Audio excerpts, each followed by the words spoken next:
Hello, namaskar, y'all. Namaskar. It's Friday today already, the end of the week. It's around 4 a.m. I'm Rajesh. I'm up. Yesterday, there was a very bright and vibrant celebration of the Guru Purnima festival. If you was on social media and you check online, you will see the dazzling festivities that were on live that were being initiated and perpetrated by many groups, organizations, sects. They were trying to promote their own master, their own teachers, and their love for the guidance he gave and the teachings and the wisdom he shared with them that improve their life, that better their life, that bring charm and positive energy into their existence. Now, this blessing of the guru is not a once upon a time issue. It's eternal. Once the guru touches you, he blesses you. It's eternal. So goes a legend.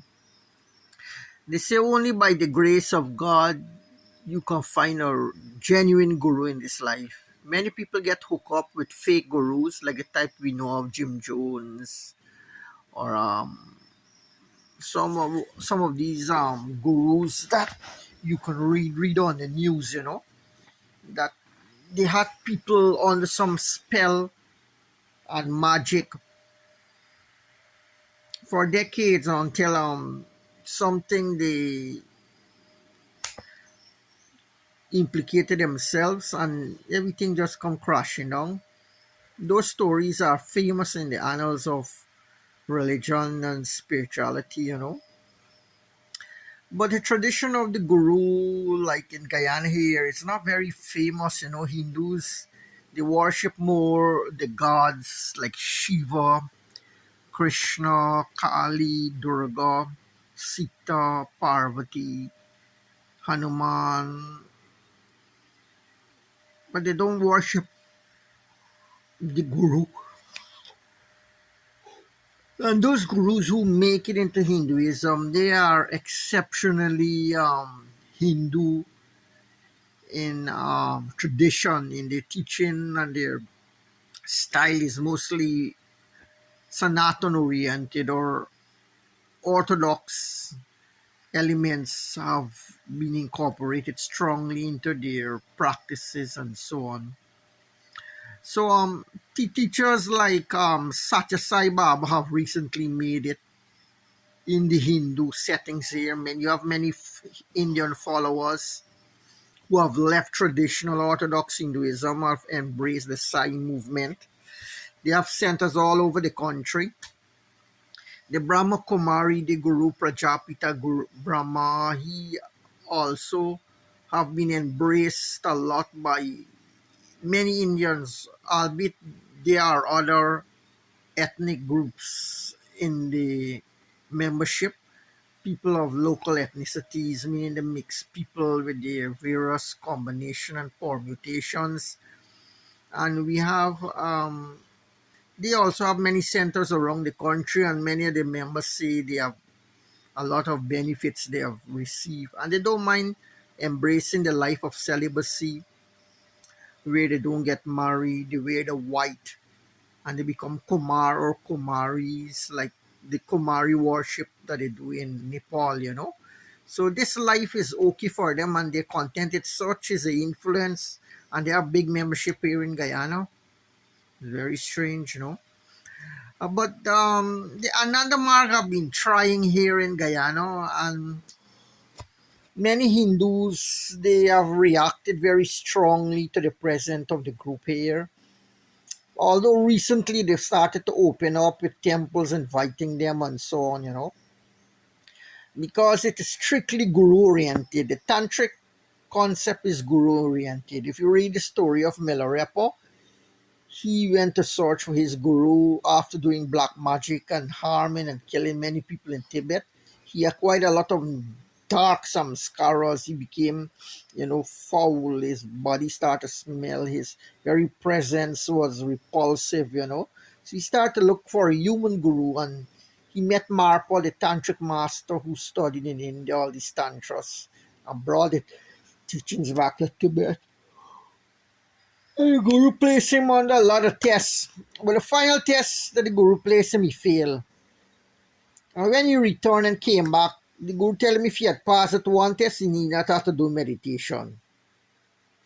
So that's how Tantra is and how Tantra operates. Well, not many people are familiar, but I have a feeling deep down that it will gradually get assimilated into the Guyanese household. And I feel that a lot of other ethnic groups will also be attracted to Ananda Marg as it is abroad and international scenario. Presently, I'm working to build the organization. I'm working with the organization. Why? It's to do karma yoga, it's to do service, to prepare something for the young people, for improve my country and do something for the new generation. If a center comes now, we the old members, hardly that we can take on the dynamism of leadership.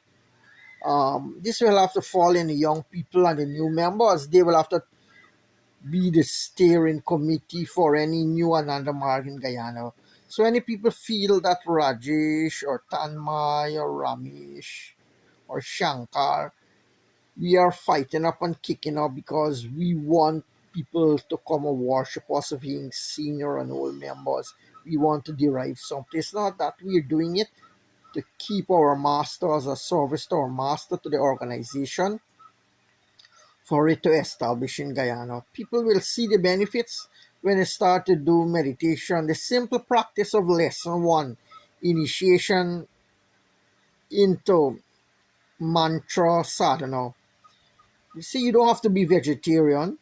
Family people can do it, but if you master it, if you practice makes perfect, practice and practice. You see, if you master, you can get asamprajanita samadhi, which is a very high samadhi, a very high state of mind, a high state of being. So I advise people that Ananda Marg has a lot of good things inside. It's not something different. It's traditional yoga which has been revitalized by a master, living master. People who study and know about the living gurus and the great masters in spirituality will understand what I'm saying. According to S.P. Ruhela, the sociologist, he says that there are 56 enlightened masters always on the planet, and only about 17 or 18 of them are known to the world. What happened with the others?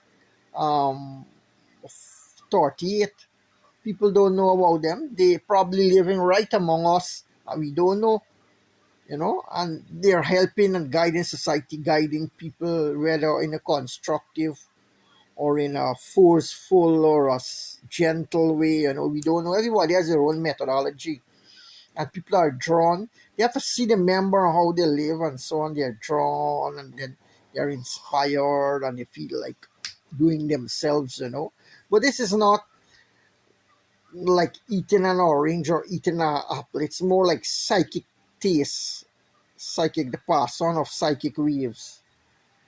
That as a mind perception, and you experience it pass and people feel it. So hope that Atlanta Marg will kick it off big, because I think the rewards from Ananda Marg practice is as competitive as any other big schools around today. In fact, Ananda Marg is rated as one of the top yoga schools now in the world, along with Ramakrishna Mission, Divine Life Society, Brahma Kumaris. They are the top gurus who came in this recent time, contemporary times. So another group is the Hare Krishna. When I was a little boy, the Hare Krishna used to be on the street dancing. Many foreigners also used to be with them. I remember seeing them all on the road and the boat. At that time, we used to laugh at them with their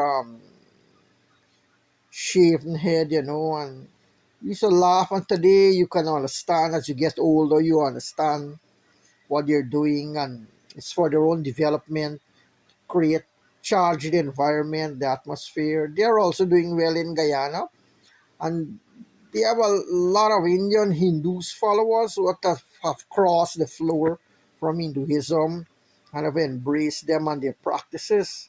It's amazing what people can do and humans can do, the capacity and ability of hard work and effort, how many Hindu people have transitioned into the Hare Krishna, the ISKCON movement. So another school is the Bharat Sivashram Sangh. They are doing very well here also. Their guru is Acharya Pranavananda Maharaj, a Bangladeshi saint.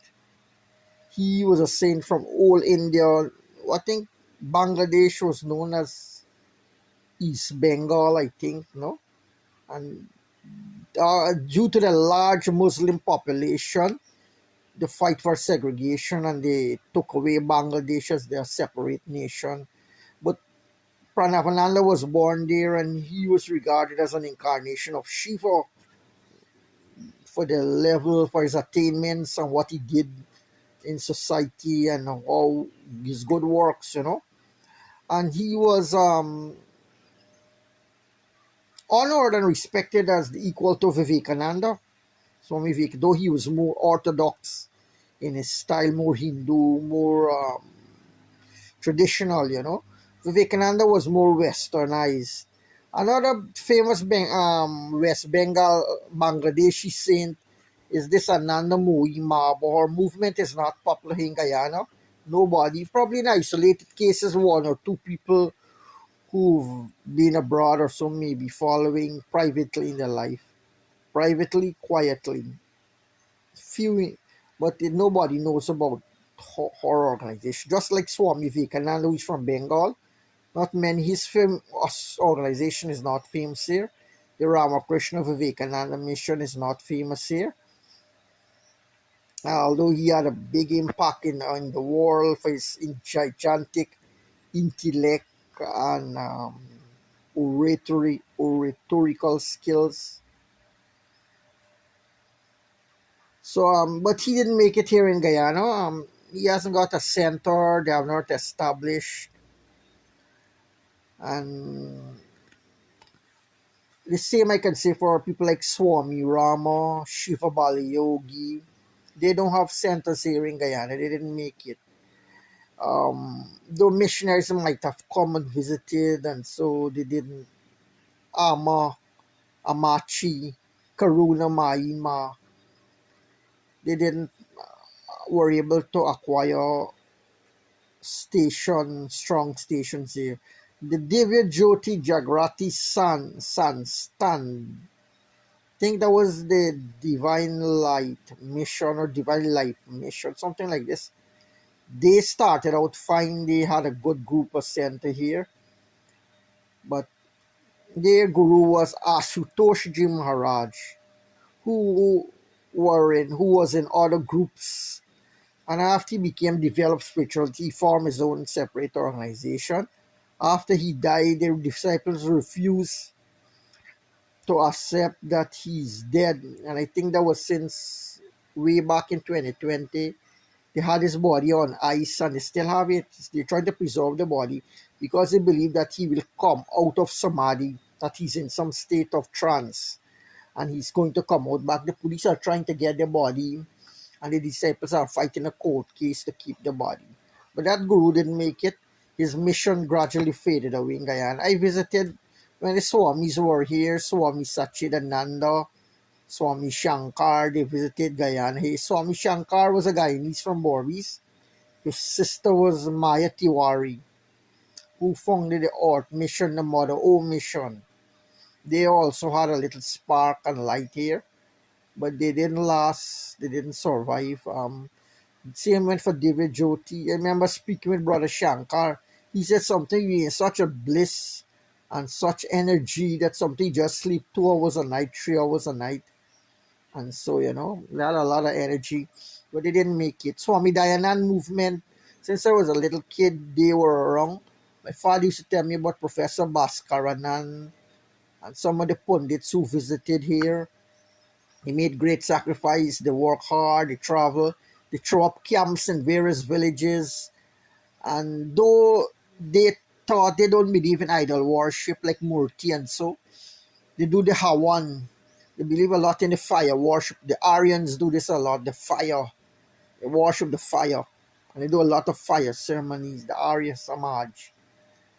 They succeeded in Guyana. Many Hindus, Orthodox Hindus, left their traditional and went over into the Arya Samaj. This means that they are very powerful, they're very influential. And nothing is impossible through hard work, belief, and faith. God can do miracles. So there are some groups that made it, some didn't. Some are struggling on the ground, some are in minority, some are wrong. Another guru who came together was Brahmarishi Bhaura. I met him and during I think it was 98 or 99, I met him. He came to Guyana here. He gave lectures at the Annandale Mandir. He went to Seaford Street Mandir. I visited both venues, and then he invited people who want to come at the home. They could come for ask any question or satsang. So I went up there and they allowed me to meet him. I sat in his presence. I talked to him. I visited both of them, he and his Indonesian guru, his Japanese disciple from Suriname. I talked with both of them. Another group that is struggling here is the Science of Spirituality, whose guru was Kirpal Singh, Darshan Singh, Sawan Singh, and present master is Rajinder Singh. I met Rajinder Singh when he visited Guyana around 92, 91. Give lectures at Pegasus at Tower Hotel. I attended both lectures, and he was meeting. We had to line up in a line. We were meeting him one by one, one by one. He was shaking people's hand and giving them prasad. Prasadam, as they call it, blessed food. When the Guru give prasadam, can cure many disease and many sickness in your system. I was reading a story with Ananda Mohima, the Bangladeshi saint. A man had a back pain that no doctor was seemed to able to relieve him of, like it's in his spine or something, some blockage, some grantee knots in the spinal, in the nadis or something. He was getting this pain. And one day attended Nanda Mohima satsang and they were chanting and singing and suddenly feel this pain just disappeared, never came back. So when you eat the Guru Prasad, it's good for the body, the mind, the spirit, and so goes the legend, so goes the saying. So the science of spirituality is still existing. I think they're meeting at St. Andrews there in Queenstown or Alberton, is it? Third Street, Alberton, I think. They're meeting there every Sundays at 3 p.m. If you want to go, you can go there. The local representatives headed by Mr. Cheeks and Mr. Daniels. They have a broad spectrum of member Indians and Guyanese, different Guyanese ethnicity are there. Um, it's a very good group, inspiring that two ordinary men from Guyana, not even Indians, they started up that group and they successfully is maintaining it with good membership activities and so on. And one of the leaders of the group, Mr. Cheeks, was working at the Transport and Harbour Department.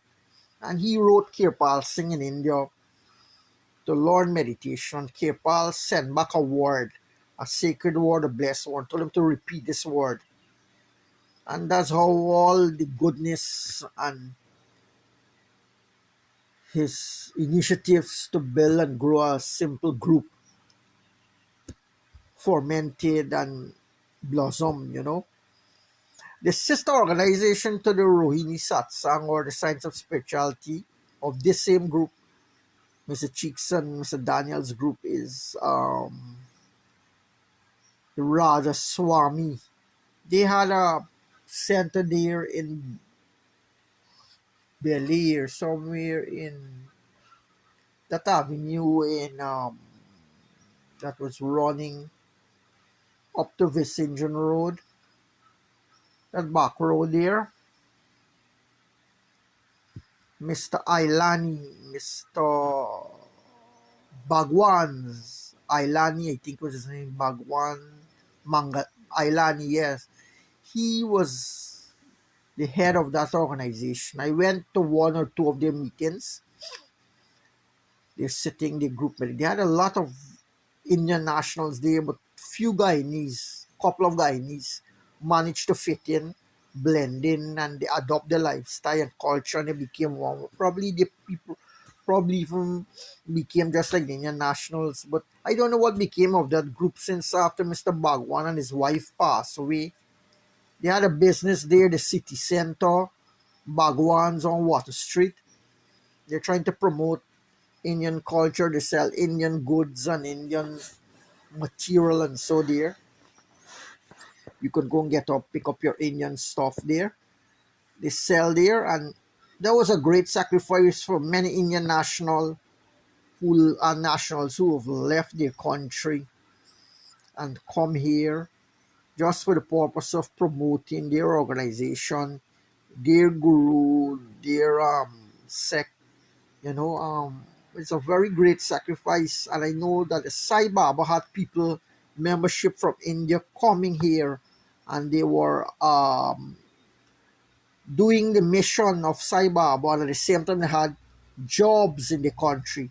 But coming from India, they were more deeply ingrained in the practice, the culture, the philosophy, the teaching, the way of life of the Sai Baba lineage, and they were able to pass it on to local Guyanese as proper examples. I do think that they still have representatives coming from India because the center is still operating. And I know a few members from the Satan, they're good members. They try to live their life, they try to follow their life. So this week I'll find Mr. Shamdas Kirpal. If you go, many Indian nationals here who have business in Regent Street and Georgetown.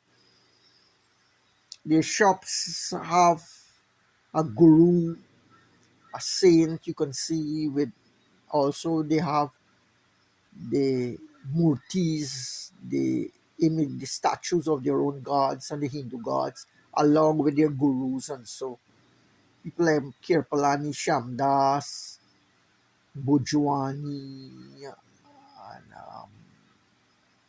couple of these people. They used to, you go to visit them, Goben Ailani. They had this kind of thing, you know. They had this setup. So people, they were affiliated with groups, and some of these groups continue and they persisted. Some fell away. Some are in minority. Some, there are very few members who are like the Divine Life Society, founded by Swami Sivananda. They have a few members, couple people who practice, got initiation abroad, or missionaries came here, they took Diksha Lord, and they're practicing quietly and they're living quietly, unknown, privately. Nobody knows about them. But they're maintaining the practice, and they're doing, and they have a contact, and they're maintaining contact with headquarters, with the Swamijis, teachers, and so on. And membership might not be only for Indian, it might be Afro-Guyanese people, Caucasian people, mixed race, mixed ethnic people who are affiliated with these groups and these organizations. Some people even import books and teach themselves. I met one man recently who came, who was the uncle of a friend of mine. He came only last week. He spent a couple of weeks in Guyana. My friend told me he would import his books from India and teach himself. And he has a lot of minor, small occult powers he can boast of and he can do, So people like this, my grandfather, brother, they used to call him Chacha. He was there based at the Bel-Air house there. He used to do this sort of thing, import his own books, and people say he developed himself to a remarkable extent. People say he would talk to spirits, go out and walk and speak with them at different points around this area here. Same village street, Lisan Road that we're living. He would stop at different areas, different lots, and talk with them. I told my father to buy this particular land we're living in. It's safe, and you won't get any problem with ghosts or any spirit or so. And he trained many people the healing arts. People used to come when they're sick, used to come to him. He would heal them with mantras and hold a glass of water, repeat a mantra, give. And many people would come to him. He was famous for that. And I think he taught a few people also who are practicing right now and who some have passed away also. So some of the people, they manage to form their own group, their own sect. They teach people, form up something small. Some people are big groups that came from India and they're surviving. And gurus out of Hinduism, like Christianity and Islam, they are from headquarters and from the lands. They are foreign religions that were imported and brought here ancestrally by missionaries and so on, and they continue to exist. I don't think the Sufi group in Guyana is very large either, because they also practice the Guru worship or the Murshid practice. I remember one dad who was working in Guyana here. His name was Jivan Mukta. He was an American. He said that when he was working in Egypt, he was a missionary in Egypt. He went to one lecture given by a Sufi. And at the end of the lecture, everybody went to meet the Sufi and they talked to the Sufi. And so the Sufi was telling people that the secret of spiritual practice lies in keeping the picture of the Guru or the Master in the heart region. The heart. You keep the picture or the image of the Guru there. He said all spirituality will gradually unfold and reveal itself. So everything seems to point to the Guru as an intermediate between mankind and God, some sort of bridge or link that make a better life possible for suffering humanity in despair, in confusion, frustration, and division. That this link and this bridge helps them to get some form of sustenance, some inspiration and light and so on from a higher source. This connecting link or bridge is a guru. And on Guru Purnima, people pay their respect. They say thanks, offer the gratitude and remember the guru. Even they say the guru don't die. He continues to live. And even if he loses a physical body, he continue to help people afterwards. The famous Guru Osho. He was guru of Vinod Khanna, the Indian film star, Parveen Babi, and so on. He was saying that after he left the physical body, he will be more available to people in spiritually after his death. So this legend goes that the Guru never dies. The Guru is immortal. He lives forever. People achieve nirvikalpa samadhi. It is a general belief that they achieve immortality or eternal life. Because when you get nirvikalpa samadhi, you get salvation or moksha. Mukti is savikalpa samadhi. Nirvikalpa samadhi is moksha or liberation. Salvation and liberation. It's two different things. The distance from here to here is called Varanasi. The river is a river of Varanasi. If you could cross it, they said that this point is the most difficult. From here to here is the most difficult. If you could conquer this distance, you get salvation, Nirvikalpa Samadhi. So that's why the Guru is there. They say we might be able to, by our own efforts, to control ourselves in all the ways, but still one or two defects we can't control and we can't restrain. At that time, the Guru's grace will help. His intervention will help us to be free of that defect, of that problem. So that's why I say Guru Kripa Hi Kevalam, Brahma Kripa Hi Kevalam. The Guru graces everything, God graces everything. Um, Long ago, I used to visit ashram there, Kovajon Ashram in Shivratri, many years in the 90s. They used to sing a very nice song or sloka. It used to go Jaya Jaya Guru Om, Jaya Jaya Shiva Om, Shiva Om, Shiva Om, Shiva Om, Guru Om, Guru Om, Jaya Jaya Guru Om, Jaya Jaya Shiva Om. The song used to be there at the Hindu college at Coventry. When you go there on Shivratri, you could hear this chant coming, floating out down the street there. Now I notice a few at the Shivratri program, they don't sing it. This was tradition from the Bharti Ashram song that was brought here to Guyana Series. But now I don't hear people using that or singing it. So yesterday was Guru Purnima, and I do hope that maybe one in Guyana it will be more represented. It will be more emphasized upon and brought into the spotlight, like the festivals of Shivaratri and Navaratri. They have Kartikeya now. They're trying to initiate it into the mainstream Hindu activities as a big function. I think the Guru Purnima, the Guru day of worshiping should be as strong as those days. Because the saying goes, if Lord Shiva is angry, the Guru can save you. But if the Guru is Shiva, nobody can save you. So Shiva has to say he has 5 faces.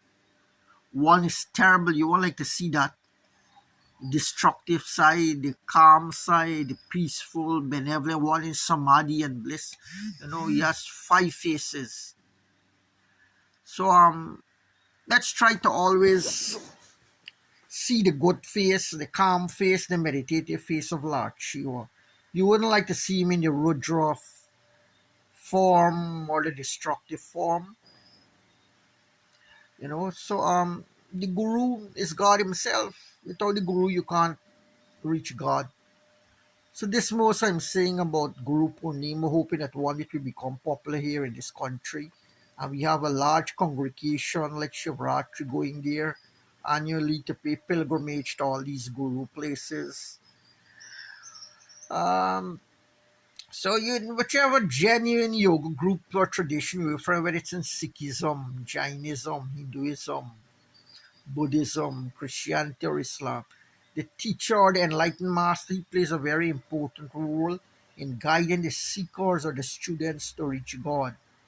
Hope we can understand this, the importance of the guru. That's why some people have a guru along with the deities, because the guru helps to connect them with the deities.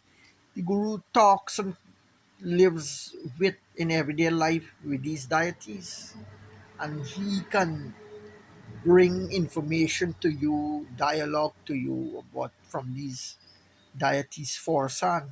Because he's in contact with them. He sees them as how we see each other, as how we live with each other. They live with these supernatural beings and deities and gods and demigods, devatas and angels. So that's the importance of Guru Purnima. Many people have given their own interpretation, their own analysis and deductions. And this is my contribution for Guyanese people, and also hoping that the Guru of Ananda Marg might be better appreciated in better light, and why we Ananda Marg is committed to Guru practice or Guru worship or Guru Bhakti Yoga. People will begin to understand more if they understand Guru Purnima or why Guru is important in spiritual life. Namaskar. Have a blessed Friday. This is Rajesh Gear. I'm tuning off.